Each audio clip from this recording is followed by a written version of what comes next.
With rolling hills, historic turn of the century buildings, working farms, and front porches, complete with rocking chairs, welcome to a little town, home to approximately 650 residents and 1,100 acres of land. A well-known refuge for celebrities and musicians, welcome to Leapers Fork in Williamson County, Tennessee. If you haven't heard of this small, unincorporated rural village before, you aren't alone.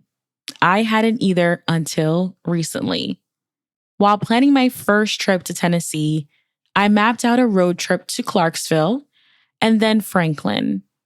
You can hear all about the historic Clarksville, Tennessee attractions that stuck with me in episode 145. Browsing through Visit Franklin's website, I stumbled on a page that described a charming rural village right outside downtown Franklin and not too far from Nashville. Described as stepping back in time, Leapers Fork promises a quiet escape from city life, which honestly was exactly what I was looking for in a day trip. A mix of agricultural, commercial, and residential. In this tight-knit community, everyone knows each other. There's a vibrant business community, and creativity influences art and music. Once indigenous land, Leapers Fork was first inhabited by native tribes such as the Cherokee and Chickasaw tribes. It was later settled by pioneering families from North Carolina and Virginia in the late 1700s. Land grants of 320 acres or more were given by North Carolina to Revolutionary soldiers for their military service. And by 1818, a post office was granted to the village due to its growth and its location on the national road from Nashville to Natchez. It is believed that the Leapers Fork name was taken from the creek passing through the village, but local historians debate which leaper the creek honors. Its natural resources gave way to farming and livestock production, and later to the harvesting of timber and mining of minerals. With the development of railroads and roads, these resources became accessible to larger markets, allowing Leapers Fork to become a center of trade in western Williamson County. Today, Leapers Fork is a picturesque village with many historic buildings, which have been saved and restored. These preserved structures are home to restaurants, art galleries, and independently owned shops. In this episode, you'll get to hear from Aubrey Preston, who has been instrumental in the town's revitalization over the last 30 plus years. Plus, things to do in Leapers Fork, one of Tennessee's best kept, not so secret destinations. But before we get started, this episode is made in partnership with Visit Franklin. Head on over to visitfranklin.com to discover things to do, places to eat, and where to stay throughout Williamson County, which is made up of 8 communities, each with its own unique personality and experiences for visitors. To read the full write-up of this episode and see all of the accompanying photos and videos, visit thoughtcard.com/leapersfork. Again, that's thoughtcard.com/leapersfork. Welcome to The Thought Card, a podcast about travel and money, where planning, saving, and creativity leads to affording travel, building wealth, and paying off debt. We are the Financially Savvy Travelers. With Tennessee flags flying high everywhere, Franklin is a walkable city just south of Nashville, full of restored Victorian buildings, restaurants, shops, bars, and coffee shops. A dog-friendly city, you'll notice dog bowls and pet-friendly signage in front of a lot of establishments right along Main Street. With scenic parks, Civil War history, African American history, live music, and located approximately 30 minutes driving distance from Nashville, Franklin is named after Benjamin Franklin, a founding father of the United States who helped draft the Declaration of Independence. Staying at the stylish Harpeth Franklin Downtown Hotel, Franklin's first hotel in the downtown core in decades, meant I was centrally located in the heart of the 16-block historic district, close to everything. From downtown Franklin, plan to either drive or take the Franklin Hop Trolley to Leiper's Fork. If you decide to take the trolley, there's a narration pointing out 50 points of interest from downtown Franklin to the Fork. For those who don't have a car or just prefer scheduled transit, hop on or off at 5 stops around Franklin, Leiper's Fork Distillery, and the village of Leiper's Fork. Wanting more flexibility to explore at my own pace, though, I decided to drive. Only a short 15-minute drive from historic downtown Franklin, Leiper's Fork feels off the beaten path, worlds away from Franklin's 16-block, picture-perfect historic district, designated a Great American Main Street. On a narrow 2-lane winding road which opens up to rolling green hills, you'll pass by country farms, horses and cows, and sprawling luxurious countryside estates. Greeted by a vintage cop car marked Sheriff of Leiper's Fork, you've arrived. Driving a little further on Old Hillsborough Road, all of the main attractions are located on a compact block. Here you can find about a dozen small businesses, including art galleries, antique shops, gift shops, clothing stores, a wine tasting room, a spa, inns, and restaurants. Intentionally frozen in time, some of the architecture dates back to the early 1800s, like the Wines in the Fork farmhouse, which dates to 1807. But as picturesque as Leiper's Fork is today, it did not look like this 30 years ago. Falling on hard times, the village was run down. An important figure in the preservation and restoration of Leiper's Fork, let me introduce you to Aubrey Preston, a Tennessean, lifelong student of music history, and preservationist passionate about preserving important elements of America's heritage and landscapes. Born in the Appalachian foothills of East Tennessee, Aubrey left the region in his 20s and ended up in Colorado, where he became a very successful real estate magnate. Like so many other Southern natives, eventually the pull to come home became strong, and he returned to Tennessee in 1991, where he purchased a turn-of-the-century farmhouse 30 miles south of Nashville in a small community of Leiper's Fork. I guess I kind of got that same gear that Dorothy and the Wizard of Oz got, is at a certain point, there's no place like home, going back to Tennessee. And so coming back to Tennessee, it was natural for me to be attracted to Nashville because there's a lot of guitars here, and I like guitars, and I always liked music, and I'm attracted to anything creative. Bought a little farmhouse south of Franklin, about 5 or 6 miles near, in and around an unincorporated area that was called Leiper's Fork.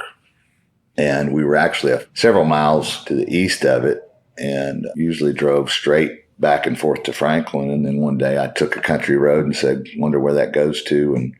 And I ended up finding this little kind of forgotten little village that was run down called Leiper's Fork. And it was a little area of merchant where you could see it had been a commerce city. There's a school and a handful of buildings here, a little grocery store and a little diner, and a lot of boarded up buildings. And it looked a lot like a little mining town that, that had been abandoned out in Colorado or something, probably like Telluride or one of those places that at one point were broken down and have been restored.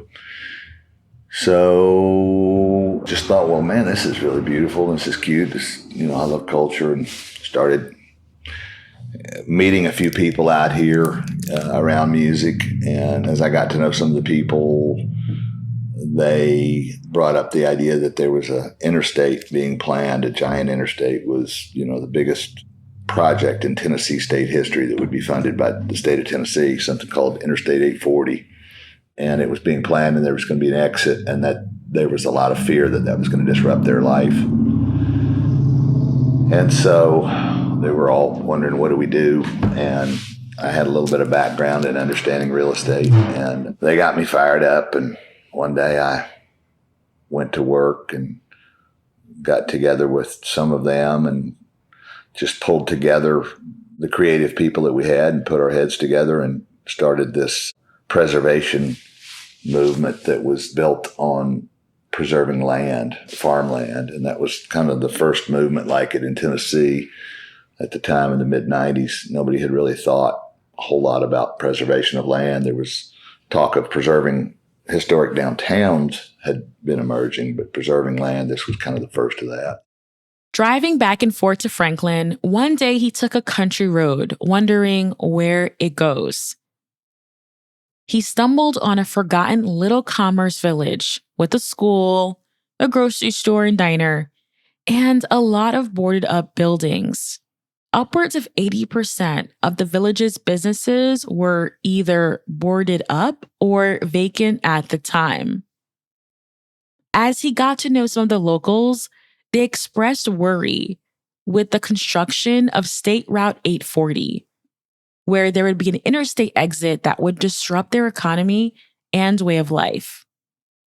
Seeing potential in the community, Aubrey committed to helping revive the village. The community banded together to launch a preservation movement built on preserving land. In the 1990s, although preserving downtowns was an emerging initiative, the idea of preserving land was the first of its kind in Tennessee. By taking an inventory of what the community had going for it, which was beautiful natural landscape and a bunch of broken down buildings, the vision was to get Leapers Fork viable again. Leapers Fork wasn't just a suburb of Nashville, but a cultural hub for art, music, food, and the country lifestyle. Motivated by his love for the land and a concern for its potential destruction, Aubrey gathered like-minded individuals and embarked on a mission to buy farms and preserve them.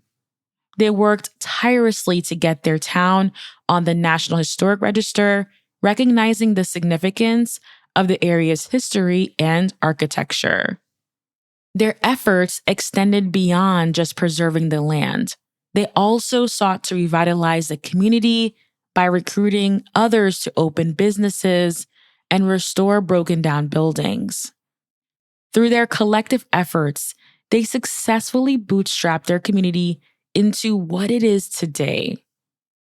Through land trusts, hundreds of acres in Leapers Fork will remain undeveloped, leaving the preserved land a place for future generations to enjoy and cherish. None of that works if you put subdivisions on all the farms. So I loved it. I loved that way of life. And it was kind of something that I saw that I could do when I was in my mid-30s. It was kind of like, well, it looks like I'm going to do okay. I got a couple of kids. I'm kind of getting to a point where, well, maybe I need to think about, as an adult, maybe what can I do to help the community? And they were worried about the farms getting torn down, developed. And so it was like, okay, well, I guess I'll jump in here and see what I can do. So, our vision was protect the land, preserve the land, buildings, and the way of life. They wanted to create an environment where their traditions could thrive, where the community's history and way of life could be celebrated and shared with others. They also wanted to invite enough visitors to support the local businesses and keep the historic buildings open. So they worked closely with their county's tourism agency and state tourism office to balance the number of visitors that visit annually. Fortunately, it's been just right because their buildings are still open and the community is thriving today.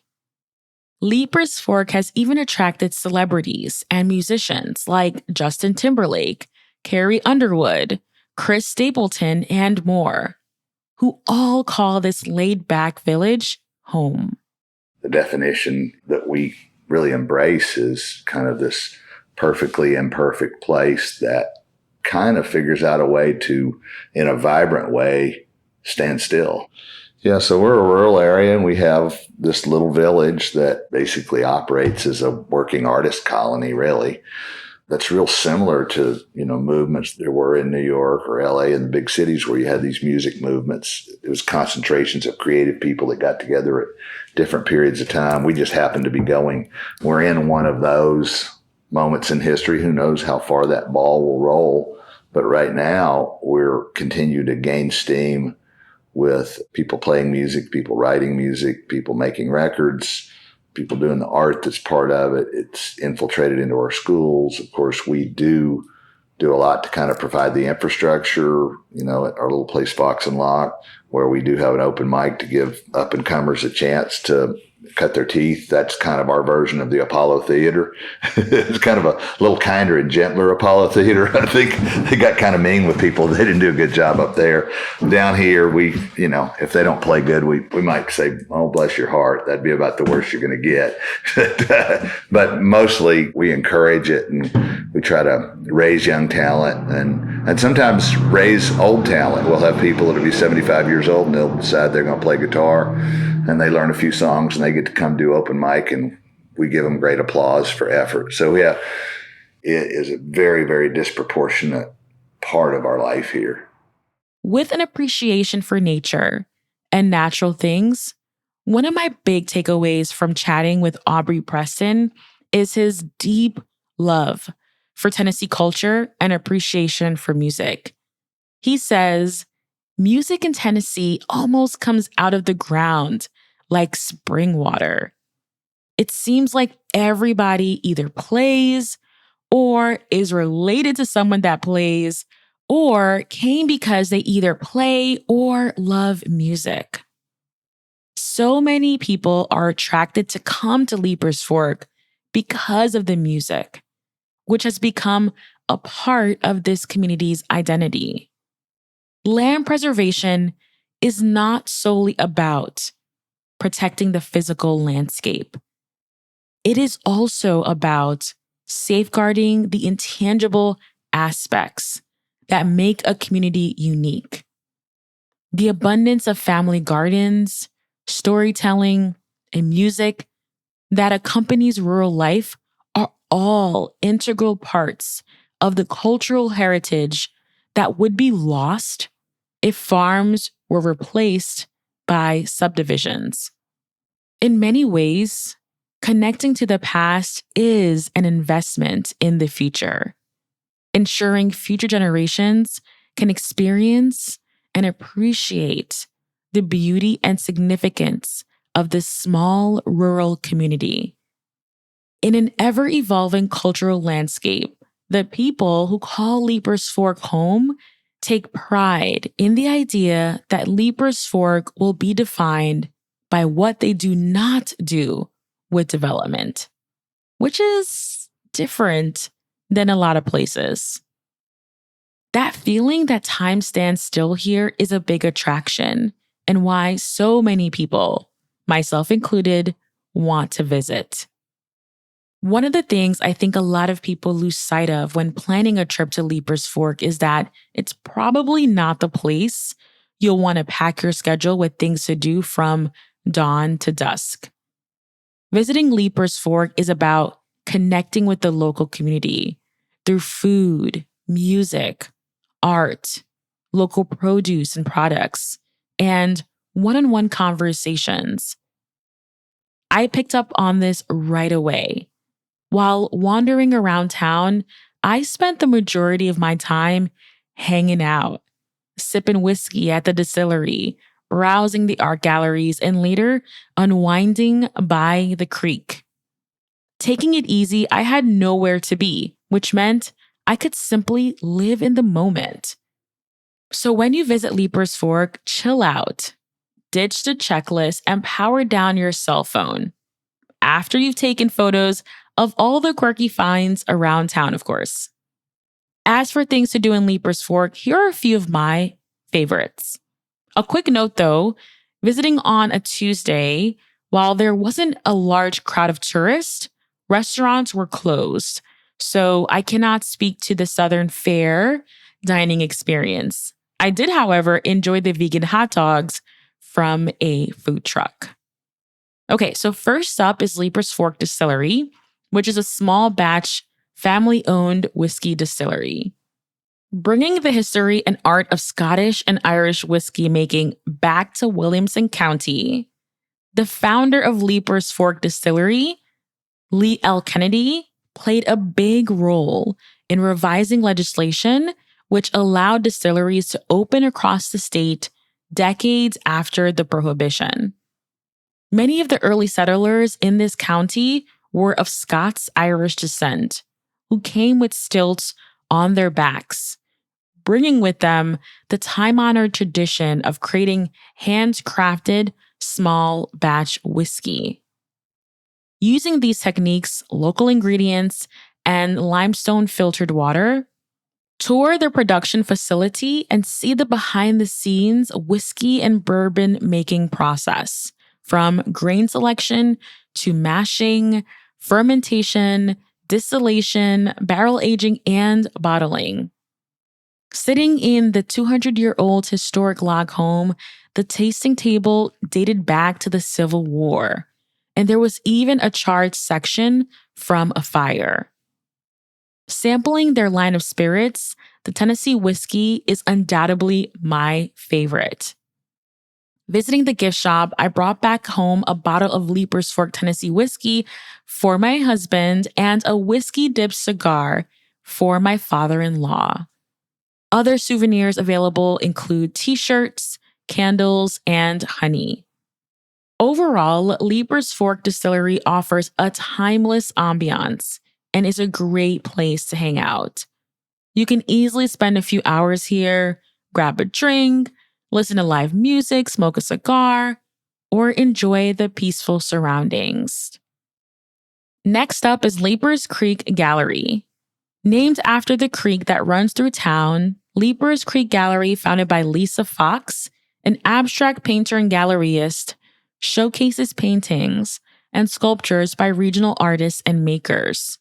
A fun fact, Aubrey Preston, who you heard from earlier in this episode, commissioned Lisa to paint a floor-to-ceiling mural inside his mother's Leaper's Fork turn-of-the-century home.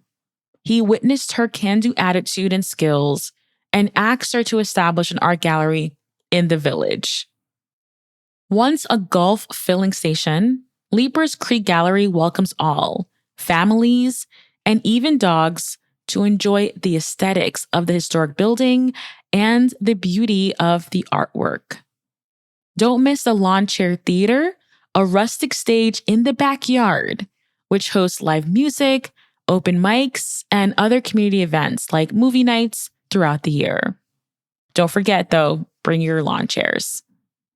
Right next door, visit Copper Fox Gallery, where browsing is encouraged. This fine arts gallery features mixed media and crafts from 90 regional artists. Here you'll find glasswork, photography, ceramics, jewelry, textiles, and more. I noticed a strong wildlife and nature theme. Wines in the Fork is a wine shop and tasting room overlooking Harpeth River. A truly unique and unforgettable experience where you can literally sit right in the middle of the creek with the water flowing by your feet, all while sipping wine. This offered a glimpse to what locals probably do in their own backyards. So to wrap things up, Leaper's Fork offers visitors an easygoing, chill getaway where life slows down and the connections to nature, Southern culture, and rustic charm rise to the forefront. As I mentioned before, my advice when planning a trip to Leiper's Fork is to ditch the itinerary. This sentiment was echoed by Aubrey Preston, who says, sometimes people might miss the idea that probably the main thing here is that our little village is configured basically like a living room. There's seating all the way around the town. That's very intentional on our part to kind of create this place where everybody's welcome. And I think if somebody's going to miss the essence of Leiper's Fork, if they came through here with a checklist and thought they were going to check off, go see this, go do the other, well, we've been described as perfectly imperfect, which we like that. We wouldn't hold out that we're perfect. We're not the answer to everything. We're not the Eiffel Tower. We're not the Statue of Liberty. But if you come here, it is a beautiful landscape. The people are really nice. It's nice to be around artists and the collaboration of that. And in the fall and the spring, it's just coming and kind of, I know it sounds crazy, but just kind of coming and sitting in the village, turning your cell phone off or leaving it in your car and just kind of sit there and see what happens. And it might surprise you how much fun that is. Probably if I had to say one thing, it would be a sense of belonging and being part of something bigger than themselves. And that can happen pretty fast here. It's like the general code here is if you're nice, you're in, and if you're not nice, you're out. So people show up, and if they're nice, I think they'll get a good feeling, and they'll get a good feeling of being connected. And in a world where loneliness is this giant epidemic that's fed by all kinds of different things, going to a little town and kind of sitting in the living room and connecting with perfect strangers and having a good time, again, can be a pretty memorable experience. So sure, read up on things you may want to do while you're in town, but my suggestion is to not overwhelm yourself by preparing so much ahead that you lose sight of the essence of your visit to Leiper's Fork. Whether you choose to spend an afternoon, plan your entire vacation around the village, or decide to move here like so many others have, enjoy all that awaits you at Leiper's Fork, a welcoming town with a strong cultural identity, connection to the past, and sense of place. I want to say thank you to our special guest, Aubrey Preston, and Visit Franklin again for partnering with me on this episode. I really appreciated the warm welcome and introduction to Williamson County, and honestly, I can't wait for my next visit. And with that, until the next adventure, financially savvy travelers.